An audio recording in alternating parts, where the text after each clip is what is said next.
A special Judge Pirro. He kicked me in my chest. Any man who puts his hands on a woman is a coward. Dedicated to the fight against domestic violence. Men have the right to be protected as well. With an entire audience of survivors. This is the cycle that we've got to stop. Now on Judge Pirro. Judge Jeanine Pirro. I've been a prosecutor, a judge, and a DA for 30 years. As a DA, she had a 100% conviction rate. When you don't do anything, the message is it's okay to mess with me. She's an advocate. I started one of the first domestic violence units in the nation. A mentor.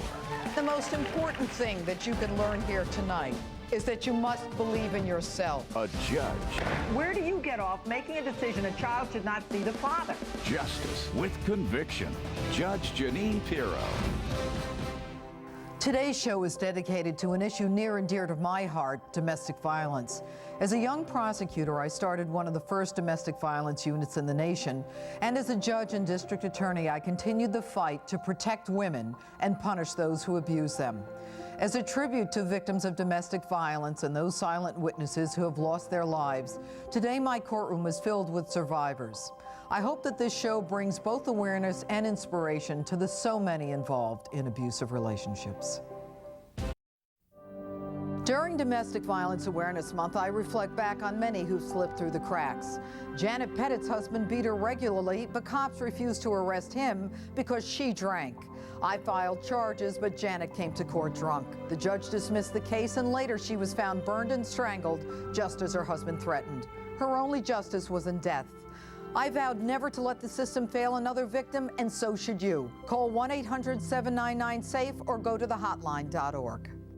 Plays Pirro's principles. I want to thank you for being here today. I felt very much at home. I knew that my audience knew what I was talking about, and I appreciate your support, and I appreciate everything you've been through, and I wish you nothing but the best for the rest of your lives. I really do. Now, we saw three very interesting cases today. In the first case, the woman indicated that she didn't know what the police did. Every victim and survivor of domestic violence needs to track her own case.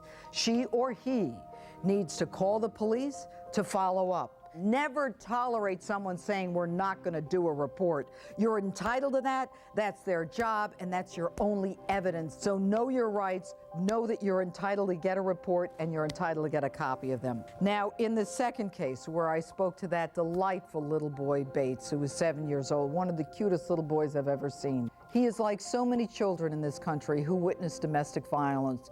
The children who grow up in these homes suffer from depression, loss of self-esteem. They become aggressive. They become passive. This is the cycle that we've got to stop. And of course, in the third case, the one that frightened me the most was a case that reminded me of a victim that I knew. Janet Pettit hated herself. She hated herself because she was battered. And she was battered because she hated herself.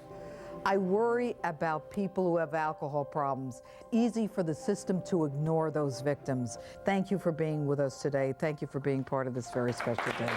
Thank you very much. You okay? Thank you. Thank you for being part of the day today, really.